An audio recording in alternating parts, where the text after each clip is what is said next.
Hello everyone, today I'm going to do a video on how to reset your pod.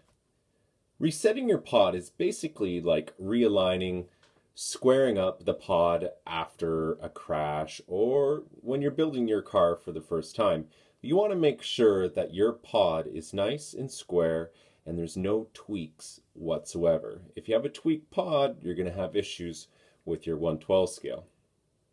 Now, in order to reset your pod, you want to do a few things. Obviously, you want to remove the motor, the axle assembly, and obviously the main chassis. You don't want any of those components affecting this procedure. So get rid of that. There are a few things that you can keep. You can keep the bearing holders that are inside the aluminum bulkheads. You can keep your pivot and your links attached. You can leave them on. Just make sure that the screws on these points here won't obstruct the overall surface of the carbon fiber. Generally, it should be fine. You want to make sure that the surface that you're using is perfectly flat. Okay? Now, first step is you want to back off the screws just slightly in order to relax the pod and all the points that it makes contact with. Okay, so I've gone ahead and done that, but I'm encountering an issue.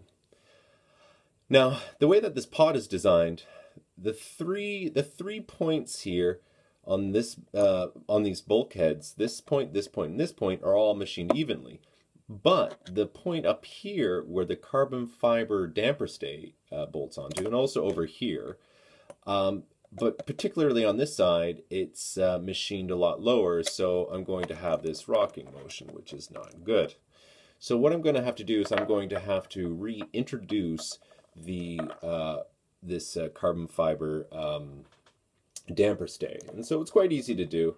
You just simply slide it back in as usual. Don't worry about bolting down any screws to it. I've kept the ball ends connected to it, but I've left that section overhanging the actual setup,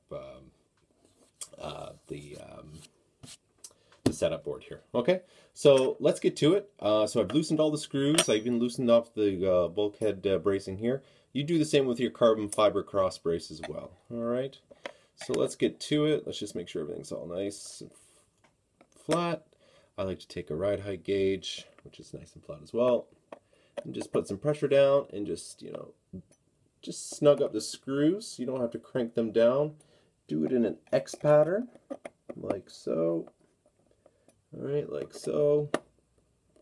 And you're good to go. Okay, so there you go. I've snugged that up. Now my next step, lucky for me, I just have this tube design here. I can just tighten up the tubes like so. I might have to, there you go, that tube is snugged up a little bit there. And I'll do this side here. All right, so that's snugged up.